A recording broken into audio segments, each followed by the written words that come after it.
Moi, je m'appelle Ali Salhi. Je suis le CTO d'une start-up aux États-Unis, une start-up d'assurance. Je suis marocain moi-même, je suis né à Rabat. Et quand j'ai déménagé aux États-Unis pour faire mon master, j'ai commencé ma carrière professionnelle dans tout ce qui est machine learning, intelligence artificielle, surtout sur le niveau du risque. Et puis après, ça m'a permis d'avoir le Forbes 30 Under 30 dans la catégorie de Social Impact.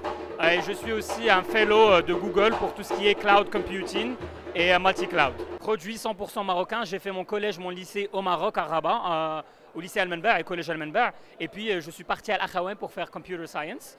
Mais après, je ne voulais pas vraiment entrer dans le domaine, dans le secteur du marché. Je suis parti aux États-Unis pour faire un master dans tout ce qui est analytics et big data. Et après, j'ai continué ma carrière aux États-Unis. De Forbes, ce qui s'est passé, c'est que moi, je travaillais sur des modèles de risque. C'était des modèles de machine learning pour essayer d'estimer la probabilité qu'il y ait un accident de voiture dans une route spécifique. Et ça nous a permis de créer une compagnie d'assurance qui pouvait donner des prix à des minorités qui étaient plus attractifs parce que l'assurance aux États-Unis, elle est vraiment basée sur votre stabilité financière. Si vous êtes très stable financièrement, vous avez un prix plus attractif. Si vous n'êtes pas stable financièrement, vous avez un prix qui est très élevé. Alors qu'en vérité, votre stabilité financière n'est pas vraiment correlated 1 à 1 avec votre risque sur la route. Donc en créant ces modèles d'intelligence artificielle et de machine learning, j'ai pu vraiment ouvrir j'ai pu donner l'opportunité à beaucoup d'Américains qui font partie de minorités et des immigrés d'avoir des prix d'assurance beaucoup plus intéressants. Donc le Forbes, ils m'ont donné le Forbes 30 Under 30 pour l'impact social. Parce qu'on ouvre des portes à des gens qui ne pouvaient pas se permettre d'avoir une assurance auto, donc ils ne pouvaient pas avoir une voiture, donc ils ne pouvaient pas conduire pour aller au boulot. Donc ça les mettait dans un cycle qui était très mauvais pour leur futur financier. J'aimerais bien qu'on implémente au Maroc, il y a quelques campagnes d'assurance, il y en a quelques-unes d'ailleurs qui font partie des sponsors de cet événement et ils sont vraiment in the forefront, à l'avance, ils font avancer le domaine.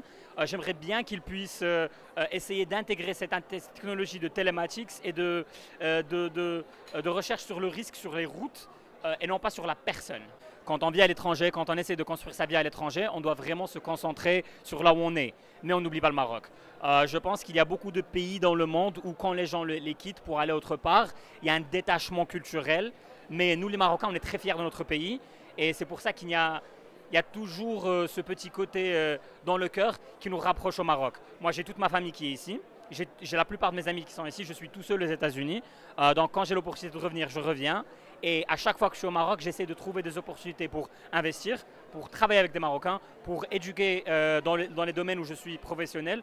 Donc, je peux vous dire qu'il n'y a vraiment pas de détachement. J'adore le Maroc et j'espère pouvoir y travailler dans le futur. Dans le domaine de l'assurance, dans le domaine de la technologie, j'aimerais bien faire des projets au Maroc parce que quand on parle d'Europe, d'Asie et d'Amérique, la plupart de ces marchés sont saturés. Il y a beaucoup de demandes, c'est vrai, mais il y a beaucoup d'offres. Alors que quand on parle du Maroc et de l'Afrique, le continent africain, on est 54 pays, il y a beaucoup de demandes, mais l'offre n'est pas au niveau de l'offre qu'il y a aux États-Unis, en Europe et en Asie. Donc je pense qu'il y a beaucoup de choses à faire. Ce n'est même pas vraiment une question d'attachement au pays ou une question d'attachement au continent, c'est logiquement le marché du présent et du futur. Je vais vous dire un petit secret, ChatGPT a fait la moitié de ma présentation pour demain. J'ai utilisé ChatGPT pour avoir les gros points de ma présentation parce que, comme Amine en a parlé, ChatGPT c'est un outil, ça ne va pas remplacer la personne, mais ça va te donner tout ce qui est raw material, ça va te donner la matière brute et puis tu peux la travailler.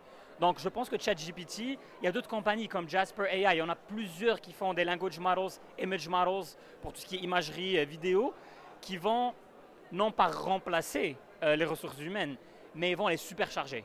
Donc on va avoir ce qu'on pouvait faire avec une équipe de 20, on pourra le faire avec une équipe de 5, beaucoup plus efficiently, plus rapidement et avec un plus gros impact.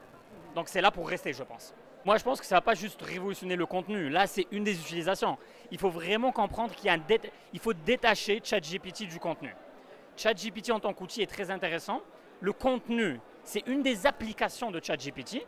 Mais dans le futur, moi, je pourrais voir l'intelligence artificielle nous donner de l'intelligence sur nos compagnies, sur les KPIs qu'il faut suivre, sur les KPIs qui ne vont pas bien, sur les KPIs qui vont très bien, et vraiment nous aider à prendre toutes les décisions qu'il faut prendre quand il s'agit de gérer une entreprise.